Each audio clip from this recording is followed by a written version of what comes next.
I am the Deputy Chief in charge of Detective Bureau. I am the Chief of Detectives for the Los Angeles Police Department. Now, what are you doing here today? So what we're doing here is an event that we typically do every year, obviously not last year because of COVID, but this is called an annual gun buyback. And so what happens is, we basically advertise leading up to this several weeks to a month, and what we're trying to do is to get individuals to turn in all of the firearms around their houses that they don't need, they don't use, that they don't want. And there's a different perspective on this year because we have the new ghost gun legislation that has just been signed into law in the city of Los Angeles. It was effective January 1st of 2022, but they are not starting prosecutions until April 1st of 2022. So the other avenue for this gun buyback event was to have individuals turn in their ghost gun kits, their uppers, their lowers, the kits that they have, so that they don't get subject to criminal prosecution when the prosecution goes into effect on April 1st. Okay. Now, you talked about a ghost gun, and my understanding of a ghost gun is that it is a gun that's manufactured at home by somebody, theoretically, and that it does not contain a serial number. And how does that hamper law enforcement? So ghost guns are basically non-serialized guns that we cannot identify, we can't track, and that nobody needs any type of background investigation to basically obtain.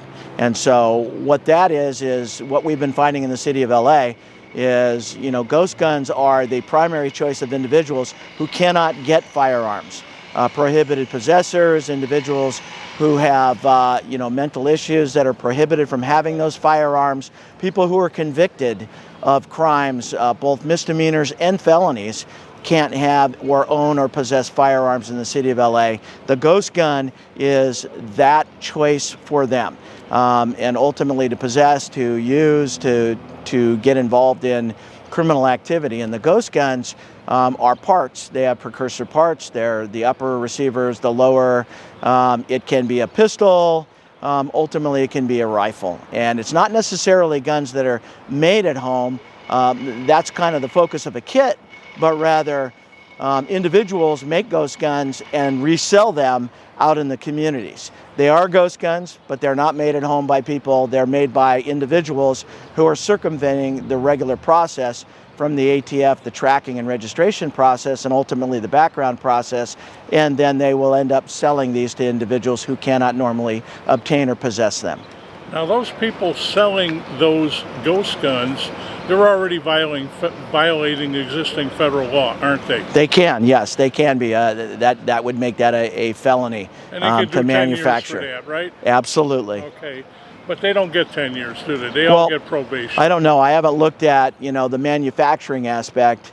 We've been getting some significant penalties for manufacturing. So if you are manufacturing the ghost gun, and you are the manufacturing end, that's a different crime than the one that we're looking at in terms of possessing, selling, or ultimately carrying. Now, long before this ghost gun law, there was since 1968, any felon in possession of any firearm, whether or not it had a serial number, was already committing a federal felony, weren't they? Yes. So this is... State and federal. This is a kind of a redundancy. Not necessarily redundancy. It's, because we don't have, and we're not always looking at the individual who's a convicted felon.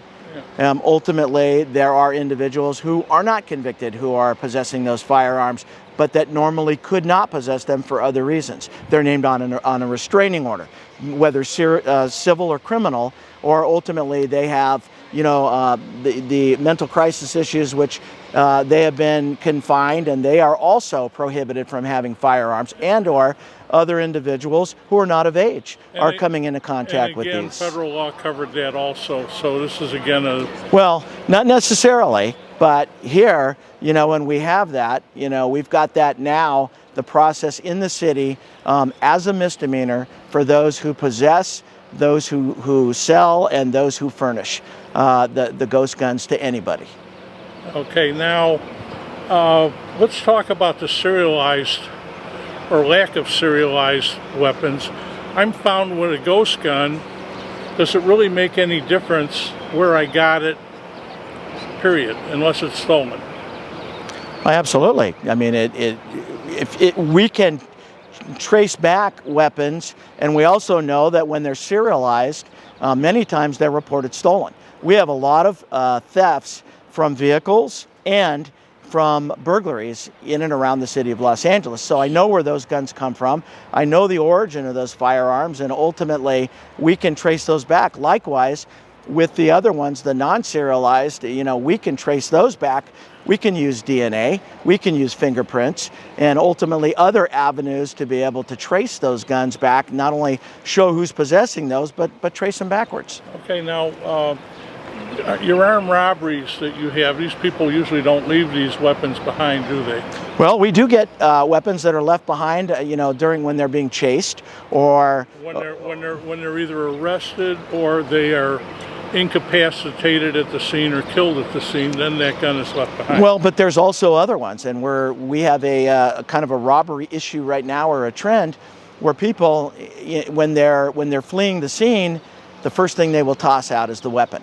And whether they're not shot, they're not arrested, we may be chasing them, or ultimately they're fleeing from the scene and they're ditching those weapons. And so we're finding those in and around the scenes, in and around pursuit paths, and ultimately other crime scenes where in many cases we don't get the individual, but we do get the firearm. Okay, so that's interesting. Okay, so now the next question. Who is paying for the gift cards that are given to the people turning in guns? So the funding comes from, it's sought by and obtained by the mayor's office. And ultimately, they have a fund that comes through the Gang Reduction Youth Development, or GRID. The gang portion from the mayor's office, where they seek to do intervention, prevention, counseling, and ultimately to prevent youth and individuals from getting into the gang lifestyle or getting people out of the gang lifestyle. That is a mayoral department, and they seek to obtain the funding from a variety of sources that they turn into gift cards, $200 gift cards for assault weapons and $100 gift cards for the rifles and the pistols. Now, you kind of didn't quite answer the question. I don't know where they get the actual funding from. Let me ask you this: is this tax money? No, it comes from the outside. Well, I can't say that altogether. I do know that a large portion comes from donated funds from outside sources. They may use discretionary funds. I don't know. I don't look at their funds. It could be a lot of tax money involved. No, I'm not saying it could be a lot of tax money involved. You're saying you don't know. What I do know is there are companies, private companies, that donate large sums of money to this event, to this endeavor, to turn it in to the cards. Now, can they get discretionary? They could. Do I know that? Absolutely not. Okay. But I do know that they are getting large sources of funding from private corporations who donate to get these guns off the street. Now, I noticed you got a lot of ammunition here today, and that's at a premium price. That's all going to be destroyed? I don't know what they're going to do with it. I would assume they'll probably destroy that, yes.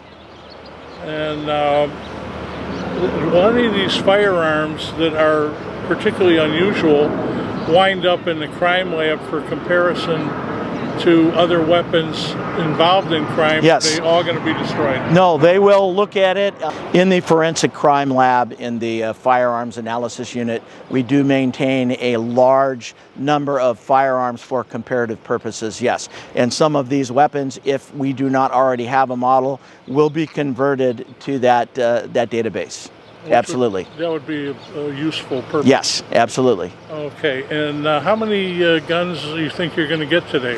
Well, 2 years ago, the last time we ran this, we got 1,400 plus firearms off the street in probably about a 6 to 7 hour period. So we're hoping to get as many, as we did 2 years ago, but we'll wait and see. It's going to be interesting how all of this shakes out. A lot of my copper friends are telling me this is political theater, but I think we have to look at it as crime reduction if it helps in any way. Well, anybody can look at it as political theater, but we choose to look at it as that's a gun that's off the street. And when that gun is off the street, it's not going to be used against any of my officers, and it's not going to be used against any of the community members. And we do get a large proportion of guns right now that are stolen out of vehicles. People are carrying them illegally and legally in vehicles that are stolen and used on the street in subsequent crimes, as well as burglaries. Both residential and commercial burglaries, we have guns that are stolen from those and used in crimes against people and against officers. So I don't look at it as a political stunt or theater at all. I look at it as any guns that are off the streets are going to be guns that aren't going to be used against my officers or any community members. My last policy question. When the department recovers a gun and they discover that it is stolen, does it go back to the lawful owner? Yes, that gun is, all of these guns are run, the registration numbers, the serial numbers, and if it's found that these are stolen weapons, they will be held aside. That will cause another investigation to happen, and they will look at that. They will marry it up with the original stolen report or whatever report corresponds with that, and they will seek to attempt to try to give these weapons back to the rightful owners. There you have it, and that is Deputy Chief Chris Pitcher, and he has got no choice but to tell the public what his bosses, the mayor and chief of police, want him to say. That is totally different than every street cop I've ever talked to. They know that these gun buybacks are, in fact, political theater. They do nothing because these guns were in safe hands to begin with for the most part. They could be sold to dealers at a much better price for those people wanting to give up their guns, but I guess they didn't know that. There's only one cure for violent crime, and that is to arrest, prosecute, and jail violent criminals. That works. Nothing else does work. Supervised release, probation, parole is all garbage. I'm Paul Hubel, reporting for Crime File.